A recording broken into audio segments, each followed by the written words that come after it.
वणी तालुक्यातील वाळू घाटावर मोठ्या प्रमाणात वाळूची तस्करी होत आहे। सर्रासपणे हजारो ब्रास रेतीचा उपसा केला जात असतानाही प्रशासन मात्र डोळझाक करताना दिसत आहे।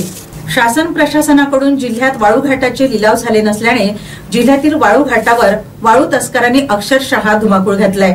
वणी तालुक्यातील कळमाना पाटाळा यासह इतरही घाटावर वाळू माफियांनी बस्तान मांडल्या असून महसूल प्रशासन पोलीस प्रशासन मात्र डोळझाक करीत आहे। दररोज 100 पेक्षा अधिक ट्रक वाळूची तस्करी होत आहे, त्यामुळे शासन प्रशासनाचा लाखो रुपयांचा महसूल बुडत आहे। तहसील प्रशासनाकडून अवैध उपसा होणाऱ्या वाळू घाटावर छापे मारण्यासाठी विशेष पथके नेमण्यात आली, परंतु हीच पथके वाळू माफियाशी संधान बांधून आहेत असा आरोप नागरिकांकडून होतो आहे। जिल्ह्याभरात महसूल मंत्री चंद्रशेखर बावनकुळे यांनी अवैध रेती घाटावर तात्काळ कारवाई करावी असे निर्देश दिले होते, मात्र त्यांच्या या आदेशाला केराची टोपली दाखवण्यात आली आहे।